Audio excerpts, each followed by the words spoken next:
এই যে শেখ হাসিনা এবং তৎকালীন স্বরাষ্ট্রমন্ত্রী আসাদুজ্জামান কামাল, বেনজির আহমেদ, একেএম শহীদুল হক, মেজর জেনারেল জিয়াউল হাসান, আসাদুজ্জামান মিয়া, মনিরুল ইসলাম, এই পর্যন্ত আমরা নাম মেনশন করেছি এবং আননোন অনেক কথা। আইন যেভাবে মনে করবে, বিচারে যেভাবে সাব্যস্ত হবে সেটাই আমরা মেনে নেব।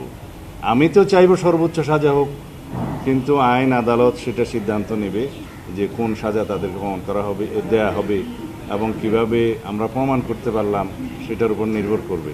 সুতরাং বিচারের বিষয়ে কিন্তু স্পেসিফিক এভাবে বলা যায় না যে আমি অমুকের ফাঁসি চাই, অমুকের এই চাই। আমাকে প্রমাণ করার দায়িত্ব আমার, এবং কোর্ট বুঝবে, আদালত সিদ্ধান্ত নেবে কোন সাজা দিবে।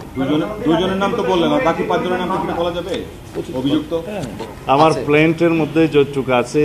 গ্লিটারের টুইন লেমন ও অ্যান্টিব্যাকটেরিয়াল ফর্মুলা বাসনকে চকচকে জীবাণুমুক্ত করে আমাদের দেয় গ্লিটার গ্যারান্টি। যে শেখ হাসিনা এবং তৎকালীন স্বরাষ্ট্রমন্ত্রী আসাদুজ্জামান কামাল, বেনজির আহমেদ, একেএম শহীদুল হক, মেজর জেনারেল জিয়াউল হাসান, আসাদুজ্জামান মিয়া, মনিরুল ইসলাম, এই পর্যন্ত আমরা নাম মেনশন করেছি এবং আননোন অনেক কথা।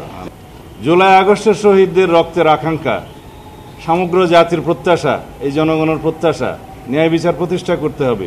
শুধুমাত্র জুলাই আগস্টে জাতিসংঘের রিপোর্ট অনুসারে 1400 শহীদ হয়েছে, 2000-এর বেশি আহত হয়েছে, পঙ্গু হয়েছে, অন্ধত্ব বরণ করেছে।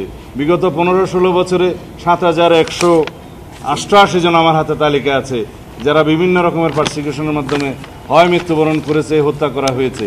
এনফোর্সড ডিসঅ্যাপিয়ারেন্সের কথা তো বললাম 709, জুডিশিয়াল এক্সট্রা জুডিশিয়াল কিলিং হয়েছে প্রায় 2700-র মতো, পুলিশ কাস্টডিতে মারা গেছে অসংখ্য।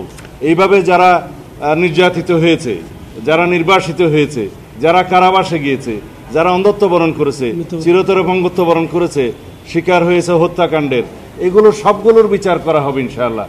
তবে এতগুলো বিচার করার জন্য আমাদের হয়তো ভবিষ্যতে আরও ট্রাইব্যুনাল বাড়াতে হবে।